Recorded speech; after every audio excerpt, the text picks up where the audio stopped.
So after spending one whole year gambling in all sorts of different ways, I failed to become a millionaire. Surprise, surprise. I gambled between late November 2019 and early December 2020, and as expected, I did not become filthy rich, nor did I make a profit out of it. The only things I managed were to gamble irresponsibly, get manipulated by illusions of quick easy money, and to fall for a bunch of dumb gambling fallacies. Therefore, with this video, I want to convince you that the best thing to do is to not gamble at all. Also, I want to give you precious advice on how to avoid the most common traps, illusions, and misconceptions related to gambling, especially the devastating Monte Carlo fallacy. I will also help you to stay away from dumb strategies people use to try and win the lottery. And warn you to be very careful about gambling, because if you fall for any of the traps I'm about to mention, then you may find yourself in desperation. The first problem with gambling is that most people do it like me, irresponsibly, which explains the daunting reality why approximately 1% of the adult population in the United States has a severe gambling problem. That's a staggering 32 million people in the USA alone. So it could be that you belong in that category, but you don't even know it. The best way to tell whether you have a gambling addiction or not is if you spend more than 2% of your salary on gambling. This rule applies to any salary in the world. And yes, I am including monthly unemployment benefits. The calculation is quite simple. Let's imagine that you earn $3,000 per month, either from your salary or from your unemployment fund.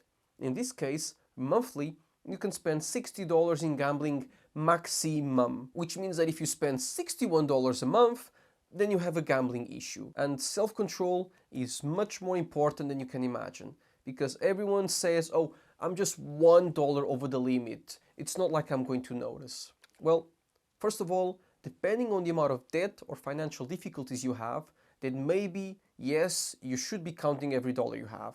And number two, this is exactly how every single addiction begins. You just keep pushing your limits little by little until the situation is completely out of control. During the year I was a gambler, I disrespected the 2% rule every single month. And the reason I broke the rule every time was because I always used the stupid fallacy to excuse myself into gambling even more. I call it the "this money was meant for gambling anyway" fallacy. So pay attention, because I don't want you to do the same silly mistake that I did. Let's imagine my 2% gambling limit was $60 per month. Every time I gamble this money, I always won at least $1 or $2, even if I lost the remaining 58 or 59 bucks. Hence, and this is where the fallacious thinking comes into play, if out of the $60 gambled, I ended up losing just 59, I would look at the surviving dollar and say, well, this money was meant for gambling anyway, so I'm just going to gamble whatever is left of it. And that's how this irrational line of thought is, because instead of sticking to the limit of betting $60 per month, which was 2% of the salary, I would in fact be betting $61, which was 2.30% of my paycheck. So every month I was going above the limit, and to make matters worse, I would also do things the other way around, which was even dumber. For instance, if after betting the $60 I would have a profit of 40 bucks, instead of putting the whole money in my pocket, I would say, great! This money was meant for gambling anyway, and then I would just gamble the whole $100 away. It is silly to behave like this, because every dollar spent over your limit is almost a guaranteed loss. And watch out for the devastating Monte Carlo fallacy, because every day this infamous gambling trap brings thousands of gamblers to their knees. What happens in this situation is that, for example, someone will go to a roulette table, see black came out 8 times in a row, and say something like, dude, did you see what just happened? That was like impossible. There's just no way in the universe that black is going to hit a 9th time straight. The odds of that are like 1 in a million. So here, I'm just going to bet my whole salary on red. And just wait until I become a millionaire. Yeah, sorry, I'm laughing because that's exactly how dumb and fallacious the Monte Carlo fallacy can be. This is one of the most common and dumbest mistakes gamblers can make. This is a basic, misguided belief that in games of chance like roulette or craps, if a certain outcome hasn't happened in a while, it's more likely to occur in the future. All games of chance operate within an absolute law known as the independence of events. This means that each play is a separate event and is in no way influenced by any earlier plays or events.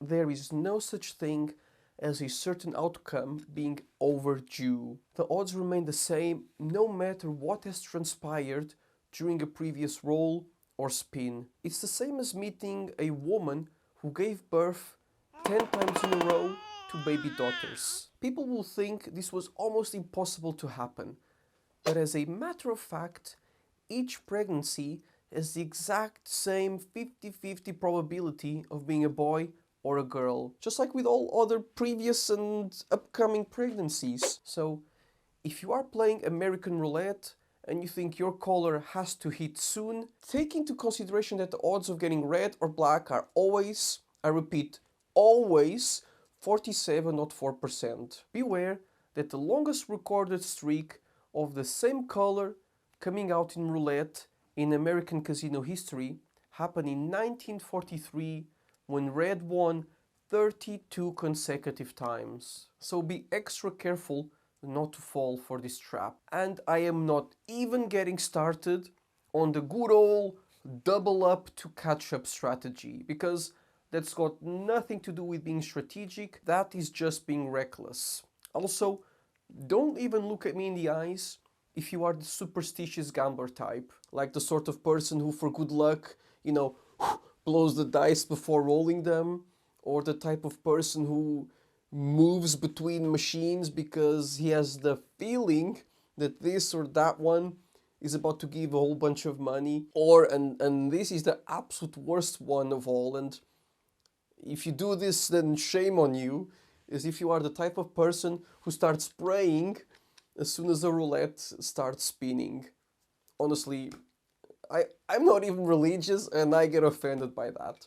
The only reason why "thou shalt not gamble" is not part of the Ten Commandments is because casinos didn't exist back then. So do not assume you're going to win big time, either because you are praying or following some wacky superstition.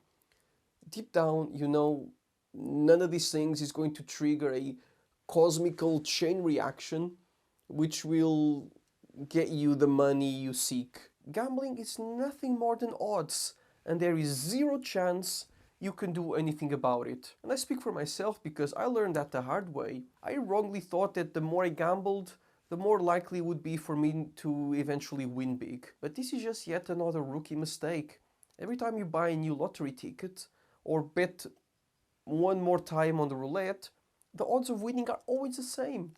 There is no divine rule saying that if you are a hardcore gambler, then you shall be entitled to winning big soon. That is just delusional. If you start gambling, especially because you think that's what you need in order to solve your financial problems, then you may end up destroying yourself and your family. There is nothing sadder than seeing someone who looks like he's unemployed or in dire straits spending a whole ton of money to buy a pile of scratch cards this big. When I see something like that, I just say to myself, if you are unemployed or facing money problems, then gambling should never be the solution you seek.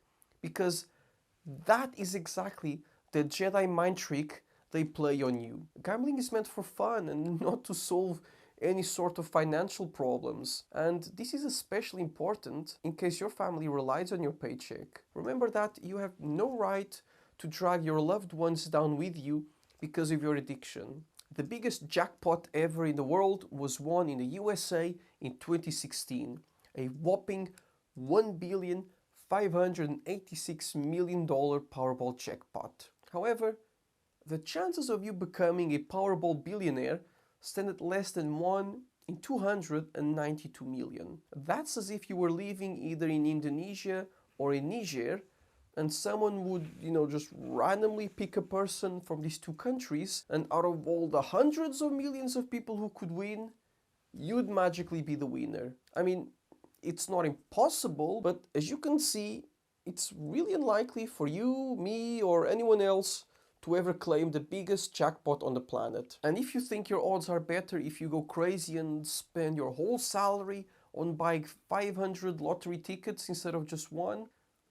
Think again, because your winning chances still stand at a tiny 500 in 292 million. So when it comes to gambling, the best thing to do is to forget about the whole thing and just save yourself the money. In a Boston Globe article, they said that getting the right Powerball combination involves the same amount of luck as flipping a coin and getting the same result, heads or tails, 28 times in a row. Whoa, hang on a second. I thought you said earlier that the odds had nothing to do with the previous toss. So technically, your chance of flipping heads either once or 100 times is always 50%. Well, yes and no. You are correct about the Monte Carlo fallacy, but you are wrong about the 50-50 chance of a coin toss. Studies have shown the probability of an American nickel landing on its edge is approximately 1 in 6,000 tosses, meaning that the odds of flipping heads or tails is something around 49.9998333%. Also, Percy Diaconis, a Harvard University PhD in mathematical statistics, said that if a coin is flipped with its head side facing up, it will land the same way 51 out of 100 times. The mathematician came to this conclusion after determining that no matter how hard the coin is flipped, the side that started up will always be facing up both more time and most of the time. One way of thinking about this is to look at the ratio of even and odd numbers starting from 1.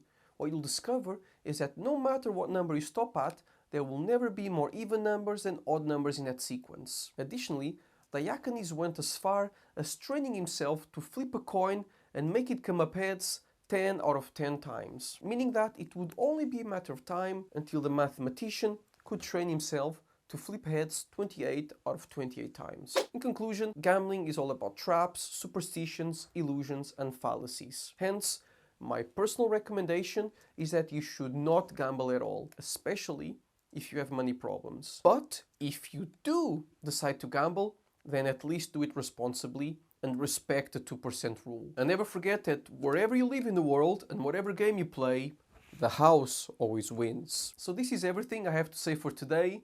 So I want to send you a heartfelt thank you for choosing to watch my video and to decide to be part of my passion. I am very humbled to have you here with me, and I look forward to hearing about your stories in the comments. We all know at least one person who is addicted to gambling. Hence, we should look at that guy and make sure we don't end up in that situation. In case you have not done so already, I kindly ask you to please like this video and hit the subscribe button so that you don't miss any of the action. I make a new video every Saturday, so make sure to check them all out.